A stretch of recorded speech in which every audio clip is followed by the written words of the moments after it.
Álvaro Uribe Vélez se presume tiene muchos procesos en contra, ¿cierto? Pero realmente el único que va caminando en este momento es uno por los delitos, por un concurso de delitos de soborno a testigos. Eh, este, este delito realmente empezó llevándose por la ley 600. La ley 600 es un proceso de carácter inquisitivo, de carácter escritural, donde es a la Fiscalía General de la Nación la que le competía en ese momento indicar si Álvaro Uribe Vélez quedaba o no privado de su libertad. La Fiscalía General de la Nación en ley 600 tenía esa capacidad, esa facultad, entonces consideró en su momento que efectivamente tenía que quedarse privada de su libertad. ¿Qué pasa? Hay un vacío normativo muy grande en cuanto al procedimiento de Álvaro Uribe Vélez. Si lo tenía que cobijar la ley 600, que es el proceso anterior, o si lo tenía que cobijar la ley 906. En conclusión, ¿cuándo se cobija por la ley 906? Vamos a mirar en qué momento, cuál fue ese momento en el que presuntamente se cometió el delito. Realmente el momento en el que presuntamente se cometió el delito es bajo la ley 906 del 2004, ¿cierto? Pero es que están unidos a hechos del pasado, pero es que hechos del pasado son otros delitos por el que ya estaban siendo investigados. Pero el delito de fraude procesal como tal y el soborno a testigos se dio aquí, después de la ley 906 del 2004. Entonces no me pueden cobijar el delito de soborno a testigos como que ocurrió hace 20 años, porque hace 20 años pudieron haber ocurrido fue otros delitos de los cuales se derivó presuntamente esto, ¿cierto? No estoy diciendo que Álvaro Uribe le sea culpable o no, en ningún momento le estoy respetando completamente su presunción de inocencia. Claro. Entonces, ¿qué se determinó por la justicia colombiana? No, el delito de soborno a testigos, si llegó a darse fue después de promulgada la normativa procesal, que es la 906, que es el procedimiento oral, ¿cierto? Oral acusatorio.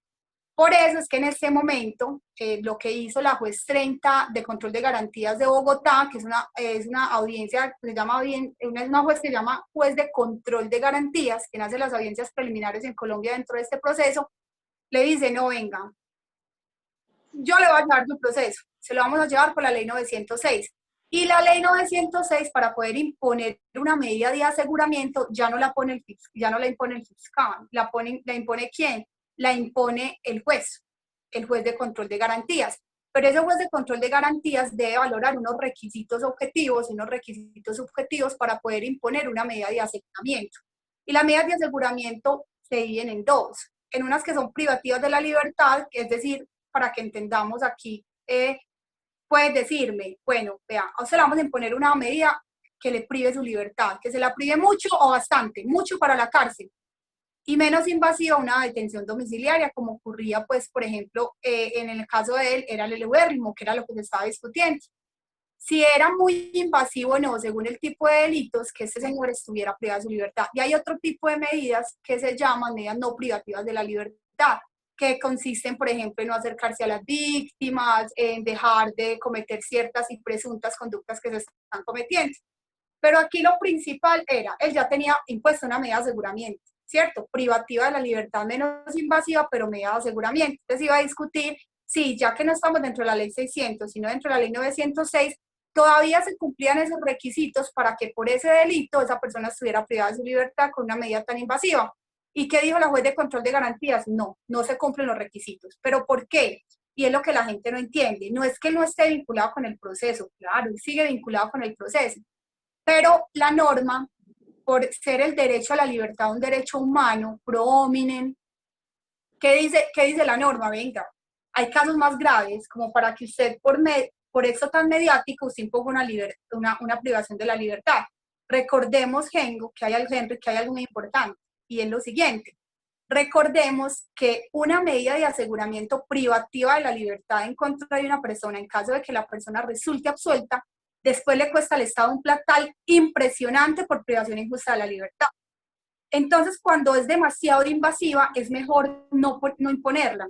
Y no porque él sea culpable o no sea culpable, sino porque el Estado debe ser un poco, primero, porque las medidas preventivas que restringen la libertad son de carácter ya algo demasiado son de carácter restrictivo y ya porque se tenga que aplicar, es decir, a lo último que acude el derecho penal, que es la última ratio, ¿cierto? Si no hay necesidad de imponerla, no. si él estuviera procesado por los delitos que supuestamente está vinculado por desapariciones forzadas, homicidios en personas protegidas y todo eso que dicen, que no nos consta porque todavía no ha salido a la luz, eso ya es otra cosa. Ese tipo de delitos, si hacemos un equilibrio, que es lo que hace la ley 906 para imponer las medidas de aseguramiento, entre el delito que se cometió y esa restricción a ese derecho tan importante como la libertad, venga, ahora sí me parece que aquí sí debe haber ¿qué? Aquí sí debe haber una medida de aseguramiento. Pero inicialmente por este delito de soborno a testigos se considera dentro de la ley 906 que usualmente no se imponen estas medidas de aseguramiento, pero sigue vinculado, normal, pero obviamente no bajo una medida. Ahora bien, cuando uno es abogado, uno dice lo siguiente, yo prefiero que quede con medida domiciliaria. ¿Por qué?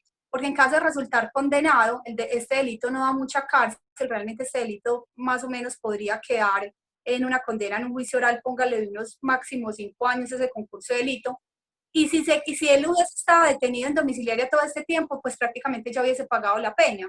Entonces, si una persona de, digámoslo aquí abiertamente, una persona que no sea de la corriente política de él, siendo para esta abogada penalista inteligente, debiera estar celebrando la decisión de la juez por lo siguiente, porque si es verdad que es culpable, pues entonces él tendrá que irse a pagar a una cárcel desde el principio, no estaría descontando por la detención domiciliaria. ¿Sí me entiende? Uno celebra, o sea, uno y las partes que están de acuerdo desde la decisión penal, no particular, penal, uno celebra porque dice, bueno, triunfó el derecho penal y las garantías en relación a que es muy invasiva una medida para ese tipo de delitos, ¿cierto?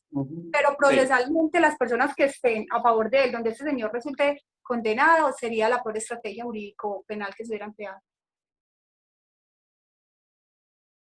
Sí, lo que cambia es la competencia, pero la competencia en razón de quién lo puede juzgar a él. No la norma, sino quién lo puede juzgar. Si lo puede juzgar directamente un juez o un magistrado o en las cortes, por eso ahí lo juzgan en las cortes. Lo que pasa es que aquí vamos a ver algo, y es, entonces, ¿por qué si lo juzgan las cortes, lo procesan las cortes, por qué lo procesó una juez de control de garantías? Porque es a partir de la etapa inicial, a partir de la primera etapa inicial, sí, la audiencia preliminar la hace cualquiera, pero ya después la competencia las asumen las cortes, independiente si es o no parte del Senado ya. La competencia se divide en varias cosas, ¿cierto? ¿Quién me lleva el proceso y en dónde me lo llevan? Bueno, le voy a explicar. Cuando el senador le tenía que llevar a la corte, ¿cierto? Eso está claro. Listo. Y se le llevaba por la ley 600, pero la ley 600 no tiene que ver nada con que él sea senador. Y la ley 906 no tiene que ver nada con que era senador. Tiene que ver es con el momento de la comisión del hecho punible, de la corrección de hechos. Que ahí es donde nos confundimos. Ahora ahora lo que tenemos que decir es, bueno, él ya no es senador, entonces ¿quién lo juzga? ¿La corte o lo juzga aquí la fiscalía? No, lo va a juzgar la corte, pero no con el fiscal emitiendo contra él la orden, sino que ya en la 906 ya el fiscal no es juez y parte, él simplemente es una parte. Lo más importante es saber que dentro de la ley 906 la fiscalía no es juez y parte como era en la ley 600. Que en la ley 906 el fiscal acusa y un tercero, llámese juez o llámese magistrado, es quien toma la decisión como un tercero imparcial, que eso era lo que él quería, que la fiscalía no tuviera todo el poder y que la corte no tuviera todo el poder.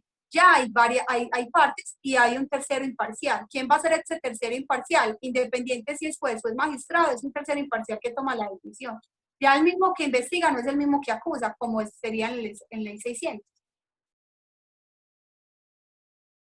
Vamos para una etapa que se llama etapa de conocimiento y etapa de juicio oral. Sigue una audiencia que se llama la audiencia de formulación de acusación. En esta audiencia de formulación de acusación, la Fiscalía General de la Nación tiene que entregarle a él algo que se llama como un pliego de cargos, se llama escrito de acusación, donde tiene que narrar los hechos de circunstancias de tiempo, modo y lugar, cuándo ocurrieron, cómo ocurrieron y en dónde ocurrieron. ¿Cuáles fueron las víctimas? Ahí se nombran ya las víctimas, se les reconoce el Estado, les reconoce ya la calidad de víctimas a los que se suponen víctimas. ¿Y cuáles son las pruebas que tiene la Fiscalía en contra de él? Prueba que no ingrese en esa audiencia de formulación de acusación, ya no ingresa, es decir, más esperanzadora la muerte. Si hay por allá Por allá hay una cosa que se llama una prueba sobreviniente, pero son pruebas muy excepcionales. O sea, hasta ese día ya Álvaro Uribe Vélez sabe que se tiene que defender y a partir de ahí empieza para la defensa, diciendo, bueno, la fiscalía tiene estas 20 pruebas, entonces yo me voy a defender de estas 20 pruebas. Ya sabe exactamente qué tiene la Fiscalía General de la Nación en contra de él. Después sigue una audiencia que se llama preparatoria y es cuando el abogado de Álvaro Uribe Vélez saca ya sus pruebas. Cada uno, la fiscalía vuelve y retoma la de ella, las mismas de la formulación de acusación, y la defensa dice, bueno, yo en contra de esas pruebas tengo estas. Después se viene una audiencia que se llama juicio oral y es donde esas pruebas se debaten en juicio. Se vuelven públicas y ya todo el mundo, ya vamos a mirar que cómo define ese tercer imparcial, llámese magistrado juez, cómo decide en relación a quién le cree más, hacia las pruebas de la fiscalía o las pruebas de la defensa. La pregunta del millón. Se supone que el sistema se creó, la ley 906 de 2004 creó este sistema oral, era para que los procesos no duraran más de un año, pero eso es mentira. Hay procesos que duran 7, 8 años, 9. Yo pienso que este proceso tan mediático, yo pienso que puede estar durando, en 3, 4 años no tenemos solución. Nada más partamos de algo. Claro que ese se está llevando por la ley 600, pero sin embargo también es un proceso muy demorado. Es el caso del hermano de Álvaro Uribe Vélez, que se lleva en el juzgado primero especializado en Antioquia, en Medellín. El proceso lleva 6, 7 años, son procesos muy largos, muy demorados. ¿Qué consecuencias hay de que un proceso de eso se demore tanto? Pues que pueden prescribir los delitos, ¿cierto? Y si prescriben, pues ya no se pueden investigar. ¿Qué otras circunstancias, qué otros pro y en contra veo? Digámoslo en contra, porque vamos a hablar desde el punto de vista de la justicia. ¿Qué pasa con esos procesos tan mediáticos? Y es que dentro del derecho penal hay un principio que se llama el principio indubio pro reo. Y es que cuando hay dudas se absuelve a favor del procesado. Y los medios de comunicación hacen que se generen muchas dudas al interior del proceso. Voy a poner una analogía, un símil. En el caso, por ejemplo, de los Colmenares, se presenta algo y es que independiente si existiera o no existiera una culpabilidad en cabeza de los que estaban siendo procesados, los medios de comunicación generaron mucha confusión y esa confusión se presta para que absuelvan a los procesados. Entonces, ese es el problema de que los medios de comunicación lleguen a un nivel tan exagerado, sin conocimiento, porque no conocen nada del derecho penal, a contaminar los procesos. Un caso demasiado mediático, y de hecho yo te voy a decir algo, me sorprende a mí como abogada penalista y como ciudadana también, obviamente como colombiana, porque entonces no le imputaron delitos que se supone están investigados de vieja data, de más vieja data, que son delitos de lesa humanidad, que no prescriben y que tendrían incluso razones para imponerle medidas de aseguramiento, ¿cierto? De hecho, hay delitos transnacionales que podrían terminar presuntamente con extradiciones. Entonces, pienso que el caso no deja de ser algo demasiado mediático, empezando por algo, y es que para el delito de soborno de testigos, sobre todo ese, se necesita que se pruebe una responsabilidad más allá de la objetividad de decir, ay, este me sobornó. No, en el derecho penal no es así. Se me tiene que probar el día, la hora y cómo lo soborné yo a usted. Ah, es que usted mandó, a usted le dijeron que yo mandé algo. Ah, no, yo presumo, no, es que aquí no es de crédito, aquí es de pruebas. Entonces me parece que lo cogen entre comillas por el lado más débil, pero para la contraparte. Mira, el derecho penal yo pienso que es un derecho muy especializado entre todas las áreas del derecho, ¿cierto? El derecho penal pugna por el principio de la intimidad. Las investigaciones dentro de la ley 906, no estoy hablando de ley 600, dentro de la ley 906 son públicas, se presumen públicas, pero ¿desde qué momento? Desde que se imputan cargos, desde que ya sale a la luz por la Fiscalía General de la Nación como tal, ¿cierto? ¿Por qué? Porque ante eso está también el derecho a la reserva, pero no tanto por la intimidad, sino también por política criminal. Hay investigaciones que son muy importantes tenerlas en reserva para que no desestabilice el Estado ni sus políticas. Entonces, muchas de las investigaciones de él se encuentran privadas, se encuentran todavía bajo ese principio de reserva. Entonces, decirle a un ciudadano común, ven, métete a la página usualmente de procesos judiciales que uno se mete en la rama judicial, que ahí van a estar con el número de cédula de él, no. La mayoría están bajo reserva dentro de los sistemas de la Fiscalía General de la Nación. Entonces, que a cualquier ciudadano le quede fácil acceder, no, porque primero unas están bajo ley 600 y otros están bajo ley 906. Y las de ley 906 todavía no han explotado, solamente ha explotado eso. Y las de ley 600 que se están llevando, pues entonces tú debes mirar en las páginas de la Corte con el número de cédula de él, en los procesos judiciales, a ver qué te sale, pero es imposible que le salgan todas, porque hay unas reservadas, otras bajo ley 600, otra ley 906. Entonces, la única es bajo derechos de petición que se envían a la Fiscalía General de la Nación y mirar qué le responde la Fiscalía General de la Nación en cuanto a cuáles no son reservadas, y las que no son reservadas, la Fiscalía con mucho gusto tiene que responderle, pero solamente las que alcancen a ser públicas. Pero eso es el único medio. O sea, si tú quieres investigar eso, de la única manera que puedes hacerlo es mandarle un derecho a la Fiscalía General de la Nación, derecho de petición, donde le digas que se te permita saber las investigaciones que tiene abiertas y que sean públicas, o ya con autorización directa de Álvaro Uribe. Pienso que él no es el que genera polarización, yo pienso que genera polarización es el desconocimiento de las personas, estar opinando lo que no sabemos. Entonces, pues el personaje se presta, pero realmente lo que se presta más es la ignorancia, es el desconocimiento, porque polarización ya había. Lo que pasa es que los medios de comunicación, al confundir tanto, son los que hacen polarizar más la situación, pero realmente no es tanto el personaje, para mí son los medios de comunicación que desinforman, y al desinformar, entonces lo que hacen es polarizar, porque si los medios de comunicación explican, así como yo te explico hoy, los pros y los contras de que él se le haya quitado esa medida de aseguramiento, ya la gente no va a pensar eso, ya la gente va a decir desde lo jurídico, desde la real, desde lo que está pasando realmente, y dice, uy, no, uy, antes mejor, los que decían que era en contra. Pasa lo mismo que pasaba con el proceso de paz, todo el mundo hablaba en pro y a favor, en pro y en contra, pero no el 100% de los que hablaban se leyó todo el proceso de paz. De hecho, creo que no se lo leyó casi ni el 20% de la población, de cara a que eran más de 30.000 hojas ya. Entonces, nadie se lo lee, pero todo el mundo opina. Entonces, yo pienso que el que polariza no es el personaje, sino el medio de comunicación que desinforma. Por mucho que yo quiera buscar una verticalización para mirar una matriz de que tiene relación, es ilógico. Es ilógico, y más teniendo de presente que el hecho más duro que se presentó fue el del asesinato de los muchachos en Nariño, y ya sabemos que lo hizo fue la izquierda colombiana, fueron las FARC. Entonces, decir que él tiene que ver es como, es que ni desde la academia ni desde lo penal, desde lo probatorio y en lo penal fue la izquierda, ya adoptaron responsabilidad. Y desde la academia, le voy a decir algo, hay algo que se llama estadística criminal, estadística real, pero no, criminología estadística real, criminalidad estadística y criminalidad mediática, ¿cierto? El populismo, que es lo que está pasando en Colombia, que nos tiene tan polarizados, se viene, ¿por qué? Por la criminalidad mediática, los medios de comunicación.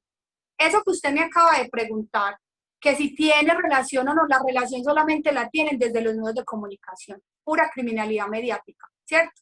Pero si nos vamos a la criminalidad real, que es lo que verdaderamente pasó, la izquierda ya asumió responsabilidad, ¿cierto? Y si nos las vamos a la criminalidad estadística, ahí sí que peor todavía, por lo siguiente, porque recordemos que estamos en medio de una pandemia donde al Estado colombiano solamente le importó mostrar cifras de una cosa u otra según lo que necesitaran ellos por políticas públicas. Si por COVID, si querían saber algo de COVID, quitar cifras de COVID, o si quería poner encima este tipo de delitos. Pero si nos vamos a lo que fue toda la estadística criminal, no solamente desde las masacres, sino otros delitos eran los que se daban más. Pero eso dependía de qué, de las políticas públicas del Estado. Entonces, para mí no existe relación alguna, o sea, es que ni siquiera le encuentro la lógica a que se hayan dado o no se hayan dado de cara a que Álvaro Uribe Vélez estaba privado de su libertad. Ahora bien, y yo me pregunto también desde la lógica del derecho, o sea, yo estoy privada de la libertad, tengo a todo el mundo encima y de alguna manera genero que se ocurran masacres para que fuera de eso me las monten a mí. Menos lógica tiene. O sea, menos lógica tiene, porque quien está en la vista pública, en el escarnio público, siendo procesado, pues lo que menos le va a convenir es que ocurran más hechos y esos hechos me los endilguen a mí. Eso no tiene desde ninguna lógica desde el principio de la defensa técnica, defensa material y el debido proceso. O sea que sigo insistiendo y me da mucho dolor, Henry, pero los medios de comunicación definitivamente influyen mucho en el derecho penal, en el derecho procesal penal. Se tienen que aprender a humanizar y tienen que entender algo, y yo siempre lo he dicho, que el periodista o el comunicador que toque estas esferas, es que estas partes tan oscuras que son el derecho penal, tiene que ser alguien demasiado académico, que se tome el trabajo de respetar el derecho penal y estudiarlo para poderlo, así no te lo exija la norma, pero para que, desde el punto de vista de la ética profesional, para que puedas informar bien y no desinformar y no polarizar y no generar más problemas y disturbios en Colombia, más de los que existen. Yo sí pienso que el periodista que toque los temas del derecho penal tiene que saber un poquito. El mensaje es lo siguiente, a que se concienticen que ustedes tienen un papel muy importante dentro de la sociedad, ¿cierto? Y es informar a nosotros los ignorantes. ¿Quiénes somos ignorantes? Pues los que desconocemos temas, todos somos ignorantes en algún sentido, ¿cierto? Y que sí o sí el tema de Álvaro Uribe Vélez va a ser un tema amarillista siempre. Y cuando el tema es amarillista se requiere de una ética profesional muy grande por parte del comunicador. ¿Y cuál es esa ética? Informar desde el conocimiento, desde el tecnicismo, desde la academia. Y la única manera es actualizándose, no es que ni siquiera es actualización, conocer y tener sentido de pertenencia con lo que se hace. Y tener sentido de pertenencia implica capacitarse en áreas del derecho penal. Entender que el derecho penal no es lo mismo que las otras ramas del derecho, es un derecho completamente diferente, ¿cierto? Que requiere una especialización muy minuciosa para entender algunos términos. Entonces, la idea es de que el comunicador se asesore de personas que primero no tengan ninguna corriente política marcada, o que si la tienen sean muy objetivos a la hora de enseñarle, y que por favor siempre tome dos fuentes. Una fuente, sabemos que esto está polarizado entre la derecha y la izquierda, entonces que la fuente no sea, o sea derecha e izquierda y él tome su concepto, o no sea de ninguna de las, o no sea ninguna de las fuentes derecha o izquierda.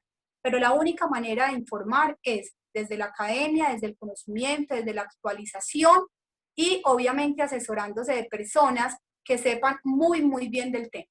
Es la única, porque están generando muertes. A mí me parece que los medios de comunicación están generando muertes, están generando odios, discordias, más que los personajes más polémicos en Colombia, que obviamente son Álvaro Uribe y su mayor contradictor, ese señor Petro.